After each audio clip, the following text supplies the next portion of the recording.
Europe 1, nous revenons sur l'affaire Liana.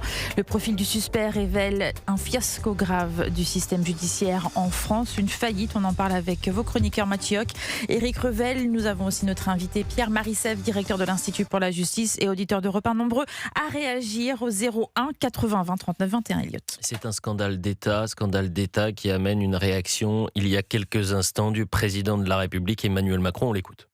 Il est clair qu'il y a un dysfonctionnement et que nous ne pouvons pas ne pas voir que des failles se sont révélées.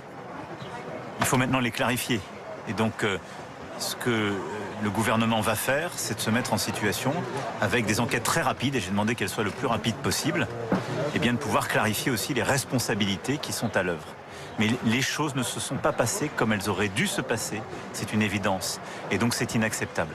Mais ceci participe de l'effort que nous organisons avec le gouvernement, cela depuis des années, par le réinvestissement que nous avons fait pour la justice et pour l'intérieur. Et moi, je ne veux entendre aucun argument de moyens dans cette affaire. Parce que depuis 2017, j'invite chacun à regarder les moyens qui ont été mis dans la gendarmerie, dans la justice. Bon. Donc c'est une question de réponse, de fermeté, d'organisation, de responsabilité. Ça, c'est très important parce que c'est un message adressé aux syndicats et aux magistrats qui, depuis 48 heures, nous parlent d'un manque de moyens. Ouais. C'est quand même important, les moyens, puisque quand vous regardez les dépenses de justice par habitant, en Allemagne, c'est en moyenne 136 €. En France, ça reste 77. Alors, on a la chance d'avoir un ministre de la Justice qui pousse à ce qu'il y ait plus de moyens pour la justice, évidemment, et qui veut mener une politique pénale ferme contre le narcotrafic, mais également contre les atteintes aux personnes. C'est une circulaire qui a été envoyée justement à tout ce système judiciaire en fin janvier. C'était 3 priorités de sa politique pénale, dont les atteintes aux personnes avec un point spécifique sur les mineurs. Les faits commis au préjudice des enfants, les violences physiques et sexuelles doivent faire l'objet d'une vigilance particulière, d'un traitement prioritaire. Est-ce que traitement prioritaire il y a eu là ? Évidemment que non. Donc ça va au-delà, si vous voulez, de l'échec politique. C'est tout un système qui doit être remodelé. C'est toute une table qui doit être renversée, Éric Revel. Elliot, si vous le permettez, sur ce que vient de dire le chef de l'État.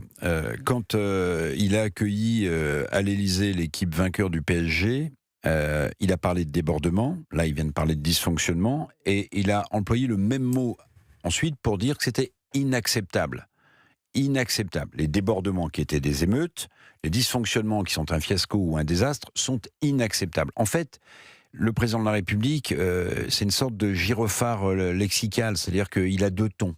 Il a ça ne se reproduira pas et c'est inacceptable. Mais la souffrance à laquelle fait face aujourd'hui la famille de Liana, vous pensez que les mots de fermeté du président de la République lui sont utiles ? Non.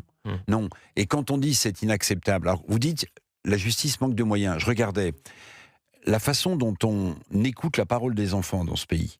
Il y a la mise en place, vous savez, dans les commissariats et dans les brigades territoriales de gendarmerie, de ce qu'on appelle les salles Mélanie, qui sont des salles dans un environnement enfantin, avec des glaces sans teint, pour essayer de recueillir la parole des enfants. Bon, vous avez, 4000 commissariats et brigades territoriales en France, vous avez moins de 400 salles Mélanie pour recueillir la parole des enfants. Donc, sans parler de la lenteur, de l'incompétence, du laxisme, de l'embolie, oui, de la justice française faute de moyens. Il y a aussi ceux qui recueillent la parole des enfants. Et la France est très en retard sur ce sujet aussi. Le drame qu'on est en train de vivre et de découvrir en direct depuis la disparition de Liana, donc vendredi dernier, mais vous pouvez le lier, ou du moins faire un trait d'union. Le périscolaire, c'est quoi ?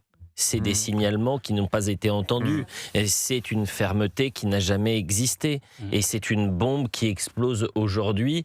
Et vous avez des parents qui se disent, mais quand je vais envoyer mon enfant à l'école, est-ce que mon enfant est en sécurité ? C'est le propre aussi d'un État de protéger ses citoyens. Donc c'est un effondrement complet, bien sûr. Gérald est en direct avec nous. Bonjour Gérald. Oui, bonjour, merci Elliot de me donner la parole. Oui, hier soir quand j'ai vu les informations, j'étais fou de rage. Fou de rage et j'étais très très triste pour la famille. Je suis en colère car tout ce système judiciaire ne fonctionne pas. Ça manque de formation, manque d'écoute, manque de moyens. Nos enfants, nos ados, on leur donne des cartes bleues ou passer le permis pendant leur adolescence. Mais quand ils ont des problèmes, eh bien, on ne les écoute pas. Donc, franchement, là, c'est bis repetita à chaque fois. Voilà. Qu'est-ce qu'on va faire? C'est le sentiment de l'histoire sans fin. C'est le sentiment va faire une marche blanche, mettre des nounours et des bougies dans les rues, et puis on va encore pleurer. Et non, il faut faire tomber des têtes, là. Alors pour le coup, Gérald Darmanin a dit enquête sera faite, inspection sera faite, responsabilité sera prise et sanction également.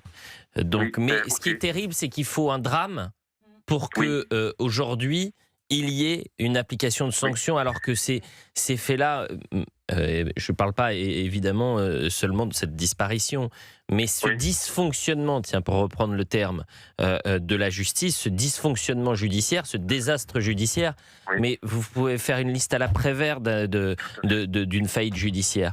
Et c'est pas englober tous les juges, tous les magistrats, bien sûr, toutes les personnes qui travaillent. C'est un système qui est défaillant. Lisa est en direct avec nous. Bonjour Lisa. Oui, bonjour. Merci déjà beaucoup pour vos émissions. On a toujours, merci, chère Lisa, mais c'est déprimant, je vais vous dire. L'impression. Ah ouais. Mais bon, quand on vous entend, on a moins l'impression de vivre sur une autre planète. Mais concernant l'affaire de cette petite fille, c'est un désastre total. Moi, je partage bien sûr tout ce qui vient d'être dit par vous-même, par l'auditeur précédent, par Monsieur Pierre-Marie Selve.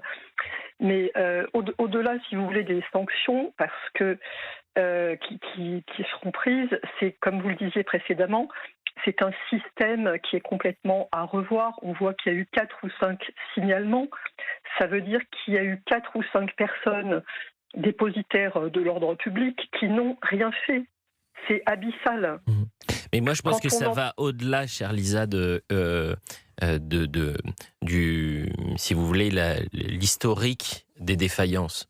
Moi, je pense que c'est bien plus profond. Vous avez un ministre de la Justice qui, pour la première fois, ne va pas vous parler de sentiment d'insécurité.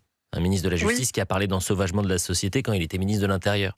Donc, qui incarne une forme de bon sens populaire, qui comprend ce qui est en train de se passer et les inquiétudes des Français.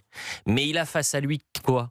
Un mastodonte qui est un système qui considère que ce système, il est irresponsable. C'est-à-dire, non pas au sens second du terme, mais au sens propre. C'est un système qui dit, mais attendez, votre politique pénale, c'est pas à vous de la décider, d'accord ? Nous, on fait un peu ce qu'on veut. Voilà. Lorsqu'il y a des grandes mesures qui voulaient être prises, c'est la pression des associations, des syndicats, des avocats. C'est tout un système qui se met en branle. Alors là, le système, il va être bien discret, je peux vous le dire. Et il va essayer de plaider le manque de moyens. Mais à juste titre, d'ailleurs, le président de la République a dit ne me parlez pas de manque de moyens. Parce que quand vous avez une jeune fille qui vient avec sa maman pour expliquer que depuis des mois, elle a été violée par cet individu, là, c'est pas une question de moyens. C'est un tout autre problème. Et c'est le système, justement, qu'il va falloir changer. Mais c'est très difficile et je peux vous dire que ça engage. Sauf que là, ça fait 9 ans qu'on a les personnes au pouvoir. Si ce discours-là, il avait été prononcé sur d'autres faits majeurs et dramatiques qui se succèdent en France, tout le monde aurait applaudi des 2 mains.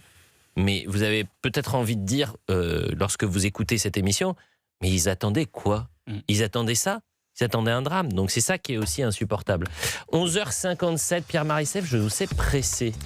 Oui, j'ai un rendez-vous à déjeuner avec ma femme. Donc... écoutez, je vais vous dire... De la plus haute importance. Vous êtes un homme marié, vous êtes père de combien d'enfants ? De 3 petits. De 3 petits, donc je vous libère bien sûr, parce que la priorité est à la famille. 11h57, de toute façon c'est l'intégralité de notre émission qui sera consacrée à la justice, au bon mot MOTS, apposé à nos mots MAUX, puisqu'on parlera de l'IANA, mais dans quelques instants je vais vous parler des émeutes. Il y a plus de 500 gardes à vue. On se retrouve avec 3 personnes derrière les barreaux. Et après, on comprend pourquoi les Français n'ont pas confiance en la justice. La pub, j'ai compris Loïc Vimard. Je sais, à la réalisation, il est en colère. La publicité, c'est maintenant. Vous restez bien